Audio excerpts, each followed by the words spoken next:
Claudia Neira Bermúdez, de María Elena Hernández y quienes desde la fundación del propio Sergio nos ayudaron a buscar los recursos para esta publicación. Entonces hay aquí un conjunto de ensayos, como les digo, de una gran variedad de personalidades del mundo de las ciencias sociales, que nos permite entender, al menos tener una visión parcial, pero importante de la Centroamérica contemporánea. Hay un segundo volumen que esperamos se pueda presentar el próximo año y allí se cambiará la coordinación de esta parte del proyecto a otra, espero, una mujer centroamericana de otro país que no sea Costa Rica, para continuar con un ejercicio que sigue siendo relevante. Así es que, querido Sergio, aquí está el producto de tu visión de hace ya 3 años. Muchísimas gracias.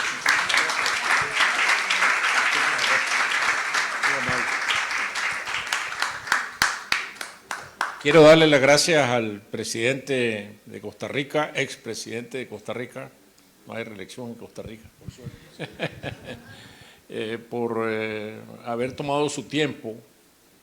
Guillermo Solís, él estaba comprometido en Estados Unidos en labores académicas, tomó su tiempo para coordinar este proyecto que es sumamente importante para nosotros porque nos hace abrir la mirada desde la literatura a los otros temas que preocupan a Centroamérica, no solo la cultura, sino la realidad social de nuestros países. Y aquí está el primer fruto de esta serie. Estas son fotografías múltiples de lo que es hoy Centroamérica, irán variando con el tiempo, irán variando los temas, pero siempre queremos ofrecer este retrato. Se trata de trabajos académicos de mucho rigor, pero Luis Guillermo estuvo siempre consciente de que los ensayistas deberían ser amenos, no hablarle a un público especializado, sino al público que quiere informarse de qué es lo que realmente está pasando, y lo hemos conseguido. Son ensayos muy bien escritos. Y la otra cosa que cuidamos es de que este libro no fuera a dar a los estantes de las bibliotecas académicas, sino que pudiera ir al público, y por eso lo pusimos en manos de Penguin Random House, que es una gran complejo editorial, y su sello Debate es el que ha editado este libro, y por eso puede estar en las librerías y al alcance de ustedes. Así que muchas gracias, Guillermo, de nuevo por este gran esfuerzo, por esta gran colaboración. Muchas gracias a vos. Gracias. Muchas gracias.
Dos. Ahí está.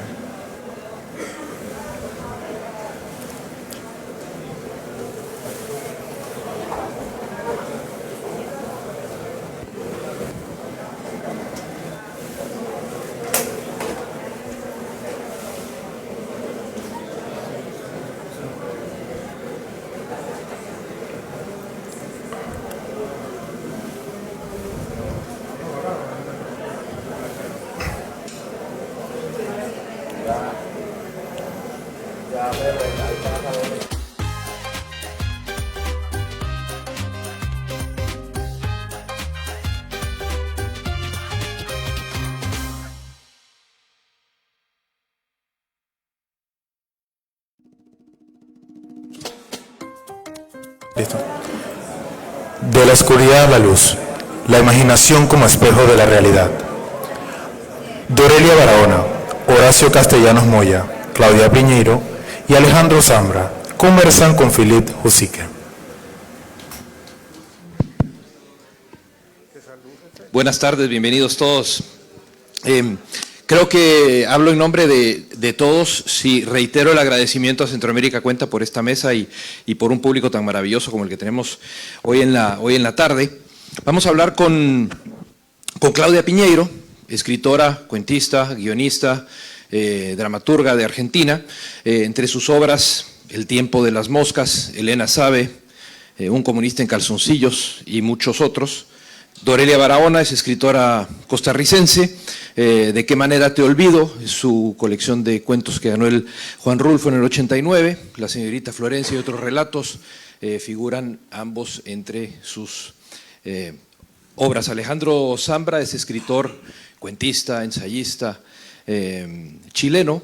Entre sus obras encontrarán Bonsai, poeta chileno, literatura infantil y otros. Y Horacio Castellanos Moya, salvadoreño, que se ha hecho famoso aquí en Centroamérica Cuenta por haber quemado toda su poesía a los 20 años, y que siguió con cuentos, con ¿Qué signo es usted, niña Berta?, luego 7 tomos de la saga de la familia Aragón, y entre sus ensayos está Roque Dalton, correspondencia clandestina. Hoy el tema de la mesa es de la oscuridad a la luz, la imaginación como espejo de la realidad, y tengo ganas de hacerle esta primera pregunta a Dorelia Barahona, que además de escritora es filósofa, para que reaccione un poquito a esta dualidad de la oscuridad a la luz desde la filosofía, y si eso informa de alguna manera su práctica como escritora. Bueno, qué pregunta, ¿verdad? Yo creo que el arte en todas sus facetas es sinónimo de develación, porque el arte implica la idealización de la realidad y la imaginación, en el sentido de que construimos imágenes mentales para ser representadas, en este caso por medio de las palabras, por medio del lenguaje simbólico, ¿no? Entonces, sea que estemos pintando un lienzo, dibujando primero, haciendo el diseño, llenando y manchando de colores a los personajes del lienzo, o que estemos escribiendo un cuento o una novela, igual lo que hacemos es develar las formas, develar las imágenes que hemos creado en la mente para darle cuerpo a las historias y a los argumentos y a las escenografías y a los personajes. Para todo eso se necesita la imaginación. ¿Y qué pasa si nosotros no imaginamos? Yo creo que estamos, y aquí yo lo presento así, tenemos una crisis de imaginación en la sociedad. Yo lo creo, ¿no? Porque ¿en qué momento vamos a imaginar si estamos siempre tomándonos fotos para TikTok? No sé, es muy difícil, ¿verdad? Con un celular en la mano estar imaginando. Para mí, en lo personal, imaginar, develar, crear mundos necesita tiempo, espacio y silencio. Si no es así, yo puedo, pues sí, tomar datos de la realidad en un bus, en una autopista, en medio del ruido, pero a la hora de llegar ante la página en blanco donde estoy escribiendo, yo necesito, mi mente necesita, para imaginar y para representar ese espacio conmigo misma, ese espacio de silencio donde mi mente proyecta con palabras, traduce con palabras esos bultos que se van mostrando a la luz del lenguaje.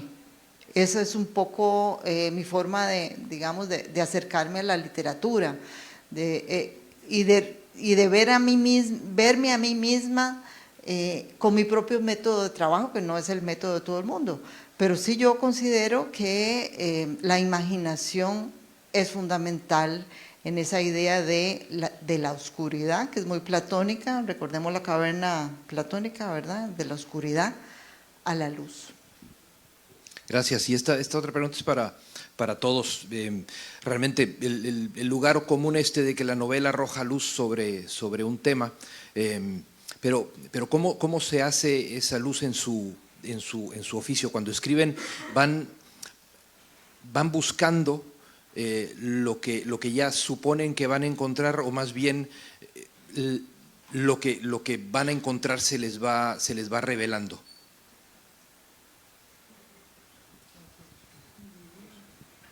Sí, Alejandro está designado como el... Bueno, muchas gracias por la invitación. Y, ¿me podría repetir la pregunta? Sí, con mucho gusto, con mucho gusto. Cuando escribís, vas buscando algo que tenés en mente, que querés encontrarle la forma, o más bien vas con el machete para ver qué se te revela. Buscando, yo creo que escribir es buscar. Y nosotros a veces le hacemos un flaco favor a la literatura cuando hablamos en público, ¿no? Porque estamos con nuestros libros terminados. Parece siempre que los escritores fuéramos productores de algo, ¿no? Y en realidad hay un trabajo que nunca se ve y que a veces permanece inédito y que es el resultado continuo de un esfuerzo que no se puede medir, ¿no?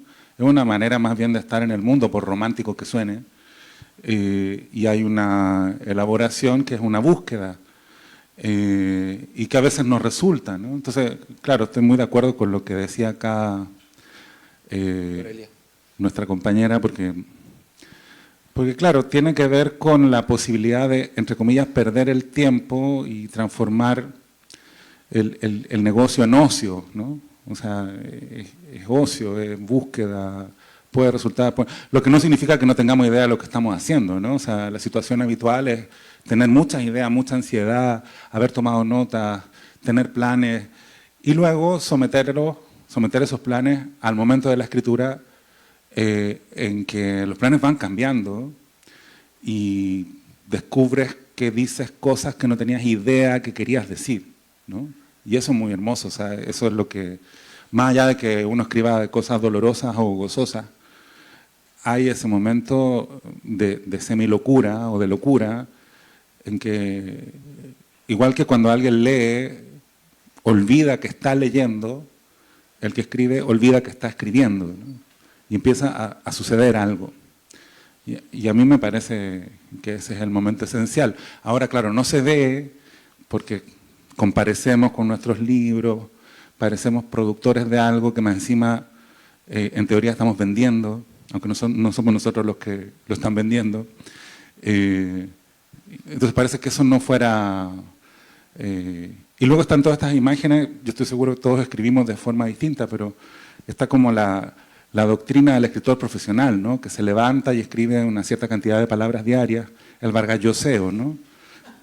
Que llega y intimida, ¿no? Intimida, porque en el fondo da la impresión de que hay que ser un genio previo para acudir a la escritura, ¿no? Yo tengo la sensación de que más bien, incluso, lo digo paródicamente, pero incluso Vargas Llosa, ¿no? Está esa disposición, esa predisposición, y luego la entrega a un momento que no está controlado, ¿no?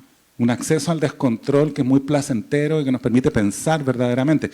Y para eso, claro, necesitamos tiempo, y el tiempo hay que estarlo siempre justificando, y parece que esa es una de las dictaduras que todos enfrentamos, ¿no? La dictadura del tiempo cronológico, del teléfono en el bolsillo, qué sé yo.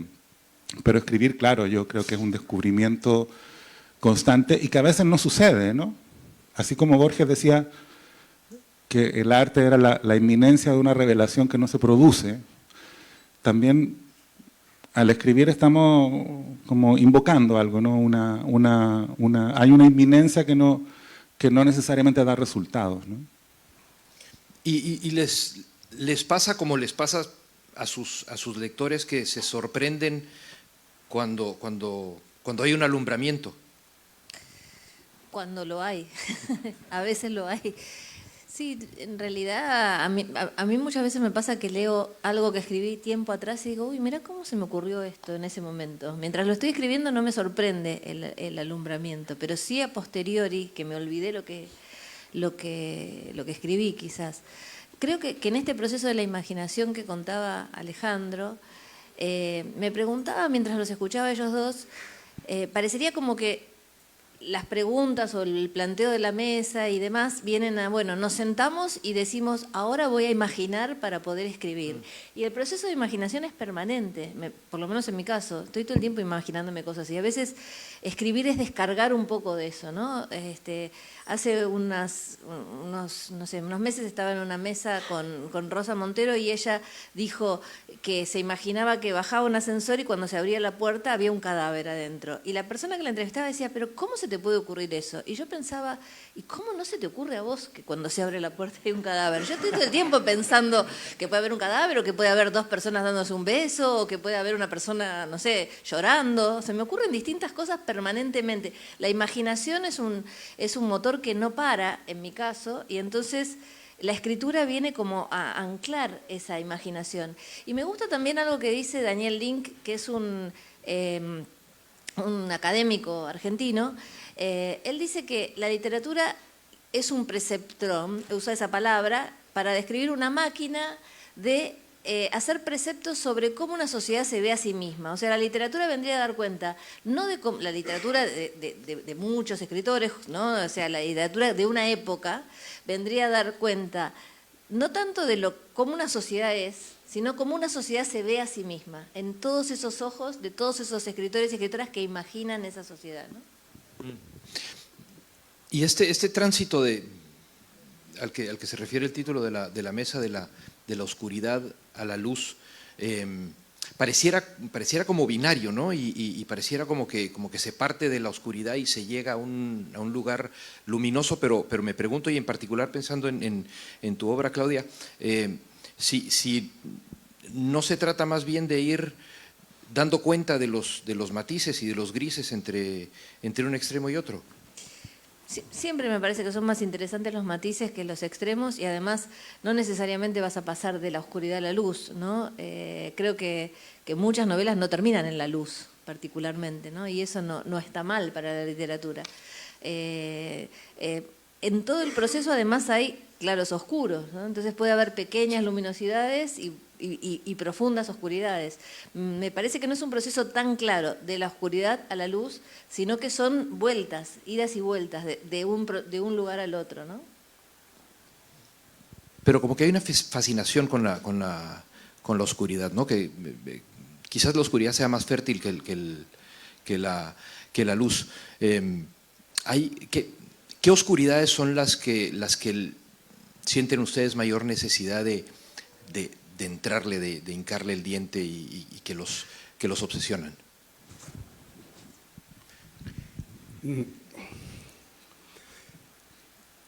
Yo pienso que el proceso, y en eso estoy de acuerdo con Claudia, que no es unilateral, no va de un lado para otro, sino que uno puede ir de la luz a la oscuridad, porque vos estás en tu racionalidad diaria, estás viviendo tu cotidianidad, y de pronto cuando entras al mundo de la escritura o a tu mundo interno que vas a escribir es que te comenzás a meter en esa oscuridad y comenzás a hurgar, y comenzás a sacar lo que necesitas sacar, ¿verdad?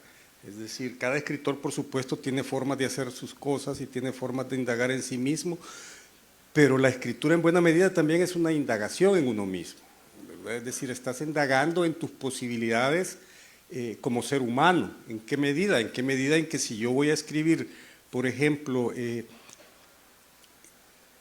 punto de vista de un torturador, evidentemente tengo que buscar ciertos niveles de crueldad en mí mismo para que eso tenga verosimilitud, porque si yo nada más parto de un juicio preconcebido o parto de algo que es un lugar común, no hay ningún asombro, no hay nada. Es decir, tenés que encontrar ciertas cosas adentro de vos mismo para poder darle carnalidad a ese personaje, ¿verdad? Aunque vos no seas un torturador, aunque vos no seas, pero son las potencialidades el hecho ese fundamental y que es un lugar común también de que todos los hombres están en uno, o todos los seres humanos están en vos potencialmente. Tus condiciones, tu genética, tu educación te hacen de cierta forma, pero puede ser muy malo o muy bueno, ¿verdad? Puedes llegar a niveles de crueldad en tu mente, en tu imaginación, como puedes llegar a niveles de bondad en tu mente, en tu imaginación. Entonces yo creo que en mi caso el proceso es un poco indagar en uno mismo, ¿no? Que eso hace de la literatura un viaje hacia la oscuridad, más bien que un viaje de la oscuridad. Después regresa uno de la oscuridad y no necesariamente regresas a, digamos, para mí el viaje de regreso es el más difícil, digamos. ¿Por qué? Porque te metes en personajes, te metes en voces, te metes en mentalidades que no son la tuya y tenés que tener o debes tener la suficiente claridad y la suficiente fortaleza para regresar a quien crees que sos.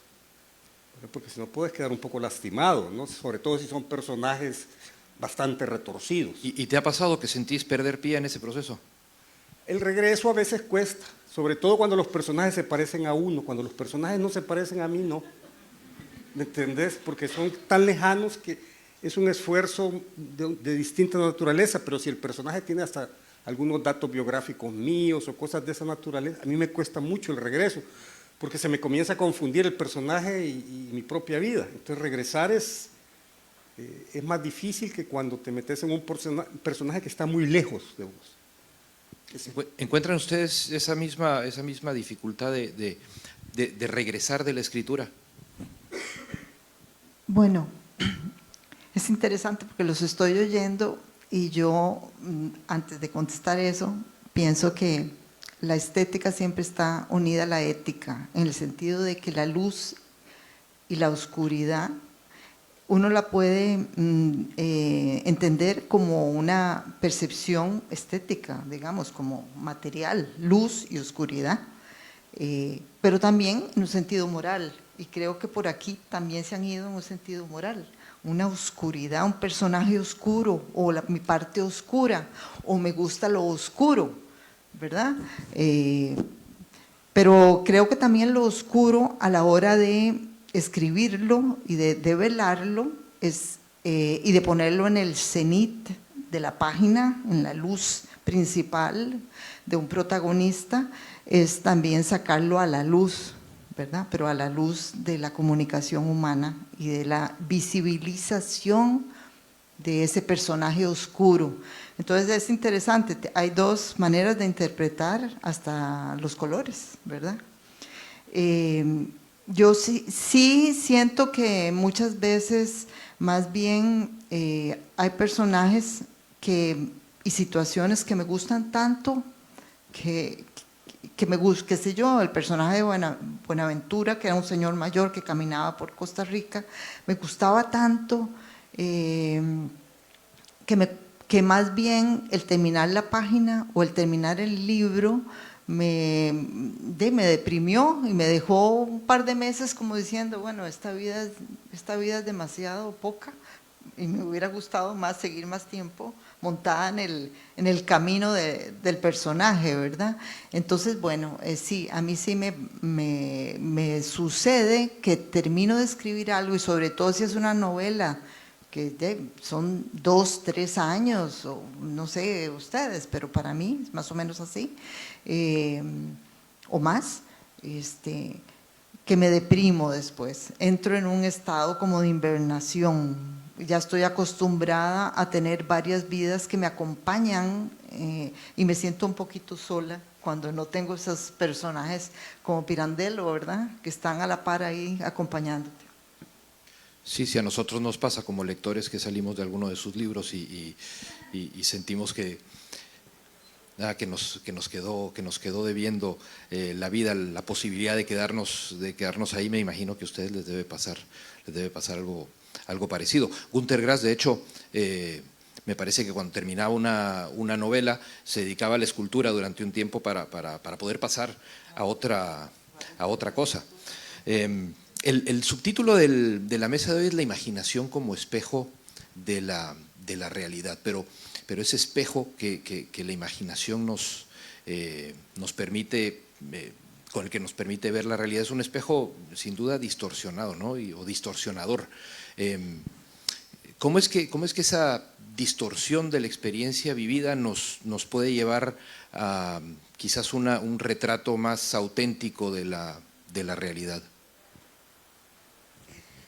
Bueno, lo primero que me parece que tendríamos que plantearnos es si queremos hacer un retrato más auténtico, ¿no? Porque digo, la realidad se podría retratar a través de la crónica y la imaginación me parece que te aleja un poco de la realidad.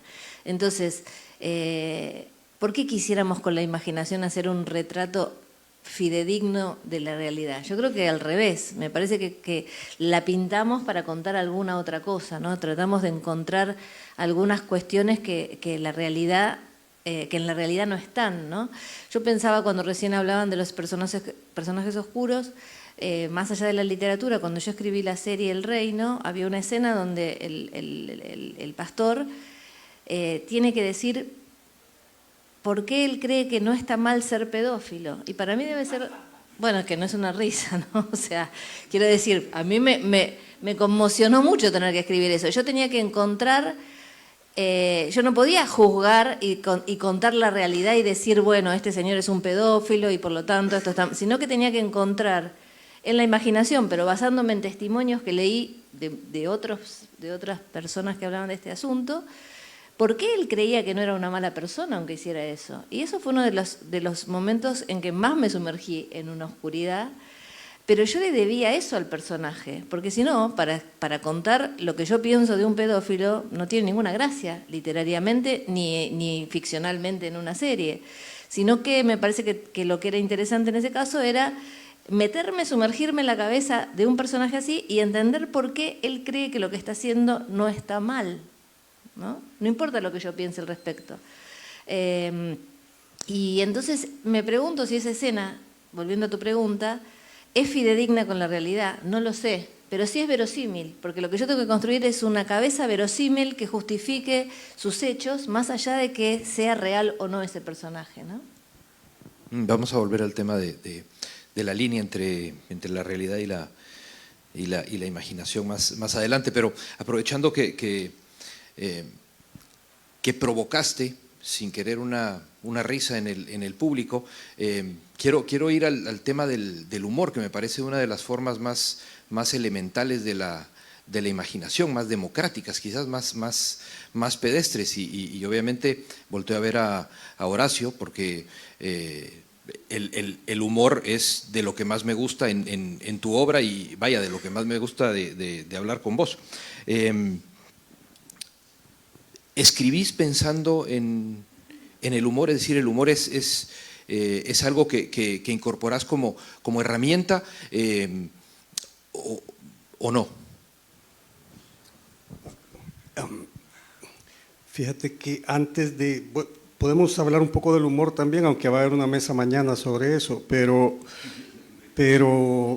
quisiera yo seguir nada más un ratito con una idea que dice Claudia con lo del pedófilo y con lo del personaje oscuro, y es que al final de cuentas lo que uno hace es que uno guarda todo su mundo de valores y su mundo ético y su mundo de creencias en la gaveta del escritorio cuando uno escribe, porque si vos juzgás a un personaje cuando lo estás describiendo y cuando lo estás haciendo hablar y lo estás haciendo pensar, ese personaje pues se convierte también en lugar común, no es verosímil. La verosimilitud se da en la medida en que no te metes vos, tu mundo de valores no la vas a convertir con un criminal, con un pedófilo, con esto, con lo otro, con esta gente que, digamos, infringe los niveles de la moralidad altísimamente. Entonces, solo puede ser posible así, ¿verdad? Guardándose, abstrayéndose. Entonces, parte del trabajo del escritor es dejar de ser,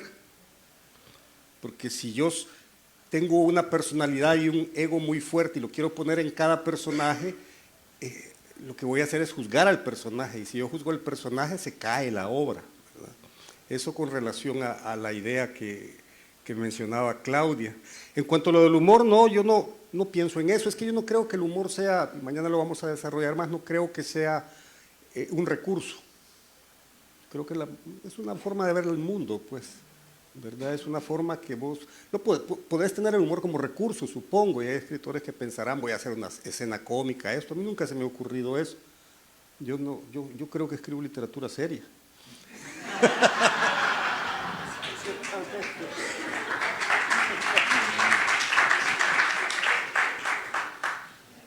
¿Alguien quiere volver al tema al que replicó Horacio? Yo puedo Sí, adelante. contestar una pregunta muy anterior. Sí, sí, sí. Eh, De la mesa. Porque la verdad es que el título de la mesa era bien enigmático, entonces nadie sabía muy bien de qué hablar. Pero está este trayecto, decían, de la oscuridad a la luz y tenemos esa palabra claroscuro, ¿no? Yo suelo hacer ese ejercicio en talleres, yo no hago talleres, pero cuando los hago, está este libro precioso de Junichiro Tanizaki que se llama Elogio de una sombra, que básicamente es un ensayo personal sobre su relación con las luces y las sombras y luego lo que él piensa como diferencia japonesa en relación a esas sensibilidades con Occidente, ¿no? Básicamente piensa que así como estamos ahora atosigados por esta luz, Occidente busca la blancura y no tolera la mancha, mientras que Oriente se nota, por ejemplo, en las tazas, ¿no? Que tienen las manchas de té. Los japoneses valoran esas manchas y las incorporan a su cosmovisión, o más bien la mancha se lee una cultura entera. Por supuesto, todas esas ideas son muy discutibles y son a veces caricaturizaciones. Pero me gusta mucho ese ejercicio porque cualquiera de nosotros podría contar su vida en función de cómo se ha vinculado con las sombras y con la luz, históricamente, ¿no? O sea, si por ejemplo en la infancia la oscuridad era un problema o no, si la oscuridad está asociada al temor o no, cuánta luz eres capaz de soportar, etcétera, ¿no? O sea, me gusta mucho ese punto de partida para un texto, porque todos podríamos escribir ese texto, ¿no?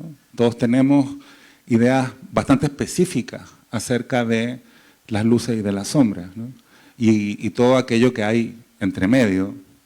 Entonces, nada más quería recomendarles ese ensayito que sí me parece, aunque quizás no es el adjetivo adecuado, muy luminoso, ¿no?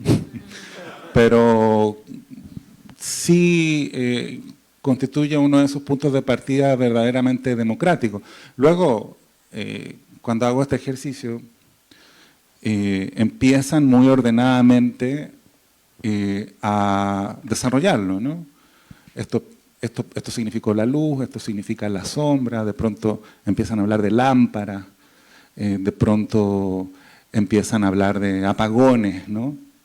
Y luego ya no tienen idea de lo que están hablando, ¿no? Eso es lo que me parece atractivo del ejercicio, que parten con mucha confianza porque por primera vez se les pide pensar y desarrollar un pensamiento acerca de algo aparentemente muy abstracto, que sin embargo es muy concreto, porque está asociado a historias, a recuerdos. Y luego ya el relato se va por cualquier lado y empiezas a descubrir algo, ¿no? Es que recordé que en la poética Aristóteles menciona hacia el final del libro que después de hablar de la tragedia, que es la poética, de cómo construir un drama, va a escribir sobre la risa, sobre cuál es el método para hacer que algo cause risa, ¿verdad? El humor. Y bueno, él dice que la tragedia se basa en alguien bueno, ¿verdad? En un héroe, alguien bueno al que le pasan cosas muy, muy, muy malas, ¿verdad? Y que la comedia es lo contrario, es alguien no bueno, que puede ser, digamos, no bueno en el sentido de vicioso, torpe o con problemas de algún tipo, al que le pasan cosas muy buenas y que eso hace gracia, ¿verdad? Claro, después dice, seguidamente voy a escribir sobre la risa, sobre la comedia, y el libro no apareció nunca. Yo ¿verdad? quisiera verlo. No apareció nunca, entonces no se sabe si lo escribió o se perdió, pero bueno, ya ustedes sabrán que El nombre de la rosa, la novela de Humberto Eco, es basada en esa parte de que hay un monje buscando el famoso libro de la risa, que está prohibido porque la risa también históricamente ha sido ligada a algo muy malo, algo demoníaco incluso, ¿verdad? Que deforma la cara, que se pierden las líneas y la armonía, y que por lo tanto, bueno, es mejor no reírse, ¿verdad? Bueno, las mujeres nos han educado más en eso, como que no teníamos tanto derecho de reírnos como a los hombres, pero ya es otro tema. Es que es interesante lo que dice Aurelia sobre la risa, ¿no? Porque en cuanto a la risa tiene un carácter subversivo. Y tiene un carácter subversivo porque el poder político o el poder religioso no se ríe, básicamente. El poder político no se ríe, y si se ríen de él, eso se convierte en una afrenta, y el poder religioso todavía más. Y creo que esa es la base de esto. El misterio bufo tenía que ver con eso, ¿no? Con poder determinar una época del año en la que nos podemos reír de la religión, de los religiosos, Claro, de la política, etcétera. los Eso es carnavales. muy aliviante para la población, ¿no? Y también el humor te permite introducir temas, me parece, y nos fuimos pero hablar de cosas que a lo mejor no podés entrar directamente, ¿no? O sea, el humor te permite, al estilo Pirandello, ¿no? No el chiste, sino lo que es el humorismo, que te permite hacer una reflexión inmediatamente después de la risa. Una cosa es una risa por un chiste que te olvidás inmediatamente, y otra cosa es una risa que te lleva de la mano a la reflexión, a veces en un tema en el cual no podrías entrar de otra manera, ¿no? Sí, Nicanor Parra tiene esta frase que me gusta mucho: la verdadera seriedad es cómica, ¿no? Que significa al menos dos cosas, y que da cuenta de ese espacio. Hace ratito que evocabas el tema de hacer un recorrido por nuestra propia historia para encontrar momentos de oscuridad y de luz, y cómo lo significamos. Me hizo pensar en literatura infantil Yo estaba todo el libro. tiempo pensando en el libro de él y cuánto es de eso de luminoso, y que ahí no sé si hay oscuridad, es todo luminosidad, ¿no? Perdón que te interrumpí, pero justo estaba pero pensando sí, en lo mismo. justamente. Pienso en este libro porque es el texto que acompaña al título de esta mesa. Hace la reflexión acerca de cómo vamos de la realidad de la imaginación a la literatura, y se pregunta si después regresamos de la literatura a la realidad. Y me hago la pregunta, cuando nos convertimos en padres, de pronto como que tenemos todos, seamos escritores o no, una historia que contar, relatos que vamos sembrando que tienen, ya sea con palabras o con actos o con ritos o lo que fuera, pero que tienen el propósito de cambiar una realidad que es la de nuestro propio hijo o hija. ¿Qué piensan de eso?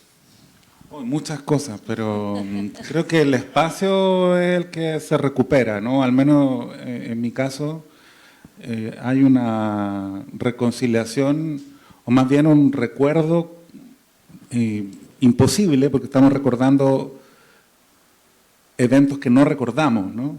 O sea, olvidamos justo la parte de la infancia que vemos en nuestros hijos, ¿no? No somos capaces de recordar el momento en que no sabíamos hablar, el momento en que no sabíamos caminar. Entonces, cuando crías estás recuperando esas escenas que en realidad forman parte de un espacio imaginario que se restituye, ¿no? O sea, porque por más que sea una imposibilidad, te habita, ¿no?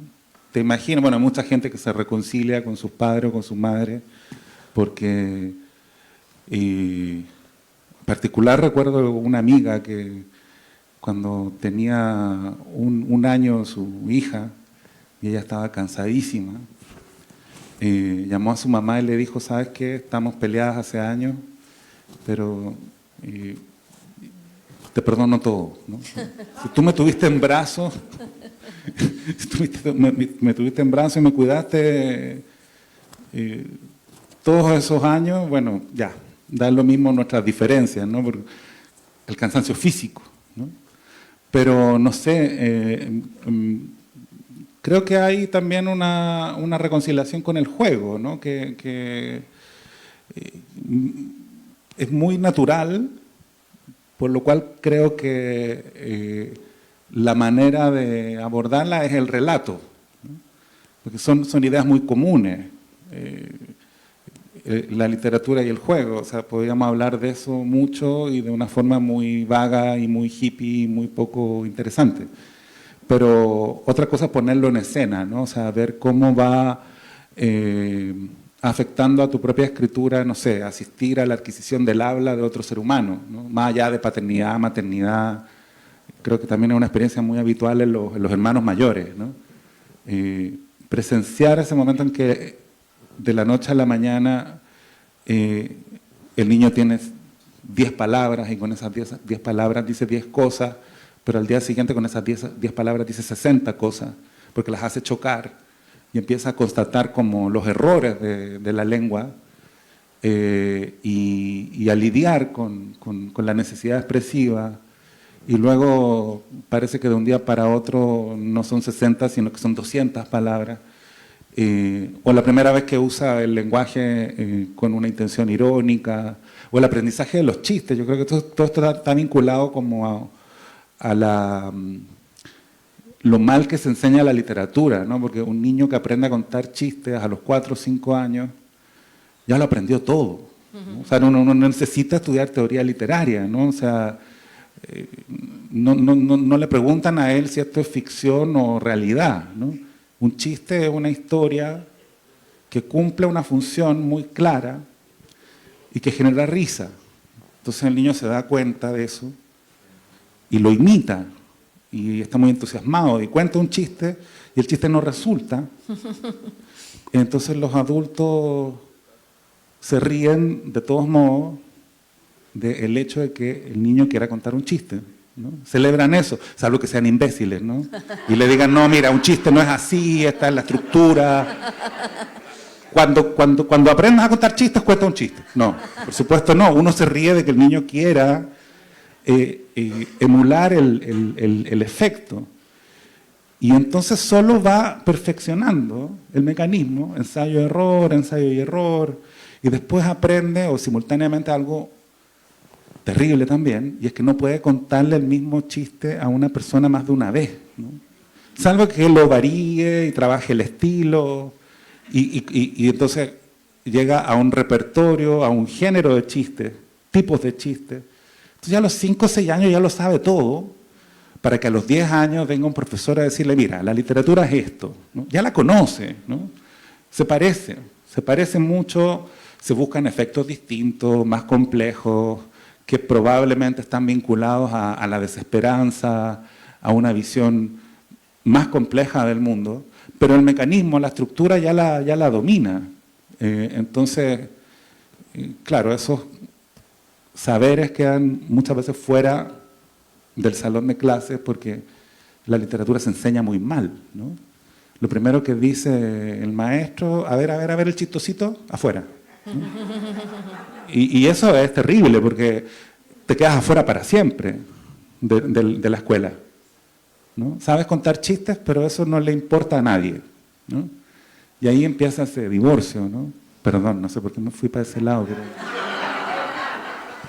Yo no, voy a retomar algo, me hizo acordar todo esto de los niños, algo que dijo Horacio, sobre lo subversivo del humor, que digo que la imaginación también es subversiva. Y en el mejor sentido, y también se ha tomado en el peor sentido. Por ejemplo, hace un tiempo yo hice un análisis para una cosa de la UNAM sobre la censura de los cuentos para chicos en la dictadura militar en la Argentina, y leí los textos, digamos, las resoluciones que acompañaban a la censura de determinados libros que tenían que ver, por ejemplo, había uno que se llamaba el libro de cubos, que era un libro que daba cuadernos, etcétera, y los textos que los militares firmaban para prohibir ese libro decía: exacerba la imaginación de los niños. Es peligroso porque exacerba la imaginación de los niños. Entonces digo, también la imaginación puede ser subversiva, puede darle miedo a los otros de lo que vos te podés imaginar. Puede haber un censor que quiera eliminar la imaginación, y a veces los censores no son censores de una dictadura, sino también los mismos padres pueden ser censores, la escuela, etc. Bruno Bettelheim tiene un libro extraordinario que es El psicoanálisis de los cuentos de niños, donde él justamente habla de los padres que dicen no hay que contarle tal cuento a un niño porque puede sentirse mal si lee Caperucita o si lee determinada cosa, cuando lo que no se da cuenta es que el niño tiene toda esa imaginación dentro, y en realidad lo que haces con el cuento es ayudarlo a no sentirse solo en esa imaginación. El niño puede tener esa imaginación, y si vos le decís que eso está mal, imaginar eso, se siente un monstruo, y monstruos podemos ser todos adentro. El tema es que después no pasemos al acting y seamos monstruos afuera, pero todo lo que tiene que ver con la imaginación, sobre todo infantil, ha generado mucha perturbación en adultos, en docentes, en dictadores, etcétera. Y así que deberíamos defender esta cosa de la imaginación que nos trajeron hoy a hablar acá, ¿no? Bueno, yo en lo personal soy sobreviviente a mi propia imaginación, porque cuando en mi infancia, de niña, me pasaba imaginando cada cosa, ¿verdad? Que en la noche llegar a mi cama era algo terrible. El corredor de la sala de televisión al dormitorio, yo lo veía como un pasillo al patíbulo, de donde salían monstruos, fantasmas. Las sombras del patio y los árboles que se movían eran unos monstruos espantosos. Debajo de la cama aquello estaba poblado de figuras espantosas. Si iba al mar, a la playa, los árboles esos que devuelve el mar, que están acostados en las arenas, yo los veía como monstruos que estaban dispuestos a devorarme. Así que imagínense, no sé en qué momento dejé de imaginar todo eso. Seguro ya cuando fui adolescente ya mis intereses cambiaron y empecé a imaginar otras cosas, pero antes sí padecí la imaginación. O sea, esa es otra mesa, ¿no? De la oscuridad a la luz.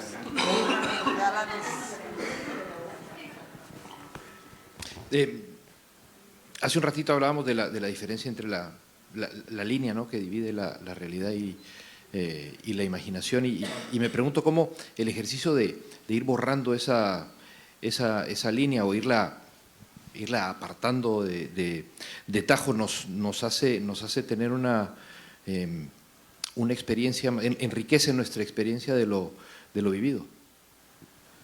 Yo, en relación a lo que acaba de decir Claudia y lo que tú acabas de preguntar, creo, yo recuerdo a los 13 años, 12 años, a esa edad, haber escuchado casualmente que los seres humanos, inventamos los recuerdos. Y me pareció una idea tan potente.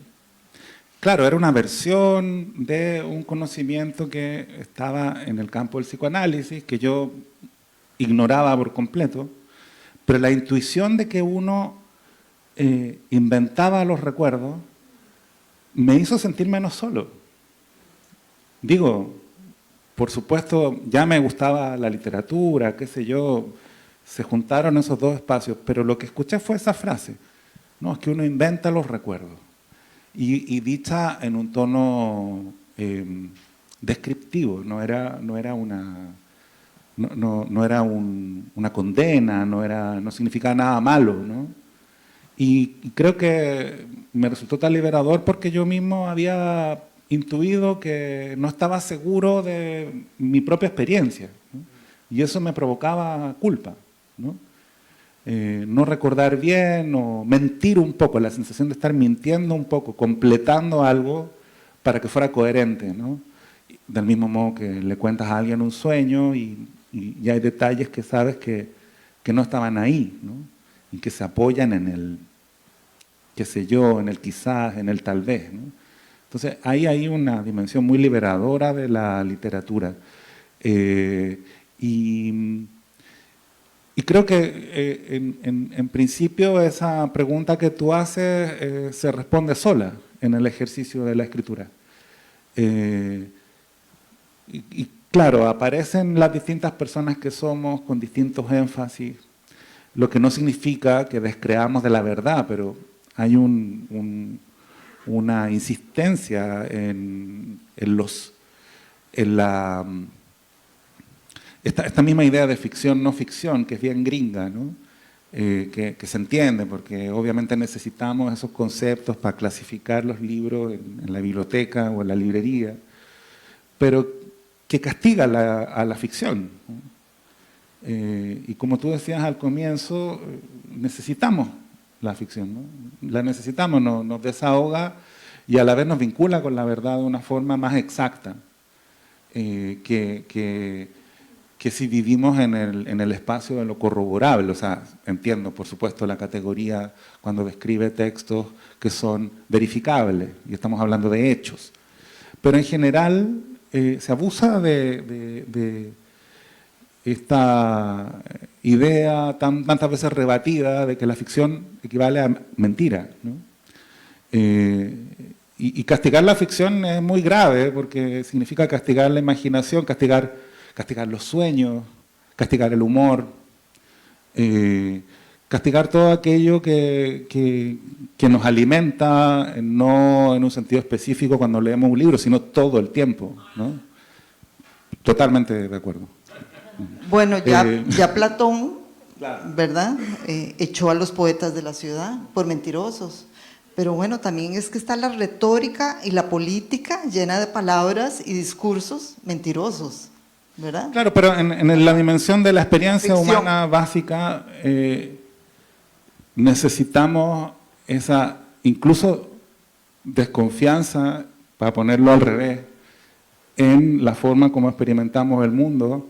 Necesitamos ese espacio intransitivo en que no le echamos la culpa a los demás de lo que nos pasa, sino que tomamos responsabilidad intransitiva, decía, como gratuita de nuestras falencias, ¿no? de nuestras propias discusiones internas, ¿no? Entonces, si ficción es mentira, eso está en el espacio de los hechos. Y la ficción funciona, creo que el mejor ejemplo siempre es el daydreaming, ¿no? O sea, el soñar despierto. Eso porque lo dije en inglés, de ciútico nomás. Pero el soñar despierto, ¿no? O sea, que tiene que ver con las expectativas, con las esperanzas, y eso funciona todo el día. Es imposible que nos movamos sin imaginar constantemente, sin dialogar con esos otros que llevamos dentro, que es a lo que ha apuntado Horacio también, ¿no? Como estas personas que están en el interior de uno discutiendo y que de pronto una se sube la voz, de pronto baja la voz. Una visión más completa de la experiencia humana. Igual la ficción es mentira, pero la ficción es la mentira más honesta que hay, porque nosotros jamás decimos que es verdad. Nosotros decimos, esto es una novela, esto es un cuento, esto es ficción. Jamás estamos queriendo hacer creer que eso es verdad. En cambio, en un discurso político y discursos de otro tipo, siempre te quieren hacer creer que es la verdad. Nadie te dice esto es mentira. Nosotros somos los más honestos, los mentirosos más honestos.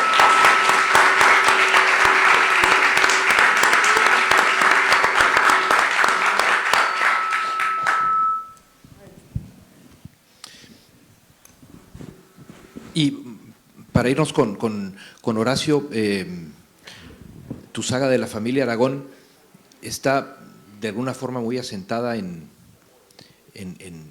lo que ha sucedido en nuestra región. No voy a decir en la realidad, pero sí en una verdad, en algo posible. Yo primero entraría, ya no nos va a quedar tiempo, pero la idea de realidad. La idea de realidad es una idea muy relativa. Digamos que lo que es realidad para mí no es realidad para la gente que puede estar muy cerca de mí, pero está viviendo el mundo de distinta manera. La realidad argentina que vive Claudia no es la que vive Milei, por ejemplo. Son realidades totalmente distintas, ¿no? Es decir, que la realidad es un bar donde todo el mundo se emborracha en distintos niveles, ¿verdad? Es como, hay un terreno muy resbaladizo, y por eso no termina nunca el debate de la memoria histórica, el debate de qué ha pasado, y eso está relacionado con lo que dice Alejandro, de que uno, es decir, hasta dónde lo que se recuerda personalmente o se olvida personalmente, o lo que se inventa personalmente uno como memoria, también es un fenómeno social, ¿verdad? Que la invención de la realidad y la invención de los recuerdos también puede ser un fenómeno social. Entonces, yo creo que como escritor tomo en cuenta eso, no parto de una realidad absolutamente sólida. Tengo referencias históricas y esas novelas tienen que ver, muchas de ellas, con momentos históricos precisos, pero creo que esos momentos históricos se pueden leer de distinta manera, ¿verdad? Y que desde el detalle de cuántos muertos hubo, comienza el debate, ¿no? Si fueron masacrados 330.000 o fueron masacrados 20.000. Y ya ese es motivo de cuál es la realidad. Entonces, ahí yo me sumo a lo que dice Claudia, de que en la ficción vos lo tratás y no te casás con eso. Me explico, porque si vos te casás con una verdad, con la idea de verdad histórica, en la ficción, en la política y en la defensa de los derechos humanos y en otros rubros, el concepto de verdad histórica es sólido, o puede ser sólido, pero para la ficción no. En la ficción va a depender de cómo lo ve el personaje, va a depender de cómo lo ve, en qué circunstancias el personaje está viendo lo que sucede. Así es que ahí hay un terreno resbaladizo. Me encantaría darle la palabra al público si tiene alguna pregunta. Sí, por favor. Yo no quiero hacer una pregunta, sino una aclaración. Me reí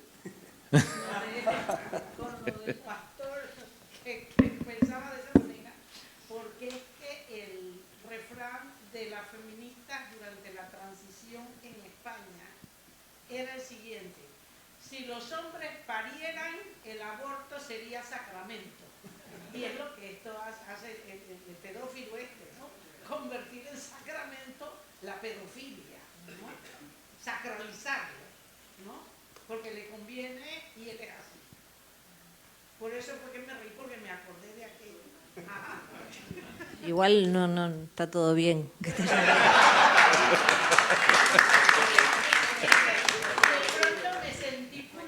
No. Acá la imaginación, en esta charla la imaginación puede ir para cualquier lado, así que... Hacia la risa, el humor, El que se siente culpable realmente soy yo, porque necesitamos pedir una disculpa a la mesa de mañana sobre el humor, sí. porque la hicimos a la mitad, pero como paga esa mesa, les daremos el chance de abordar el tema de la oscuridad a la luz, lo que quieran. Muy bien. Pues muy buenas noches. Muchas gracias a los cuatro por estar acá, a todos ustedes por participar y no se vayan.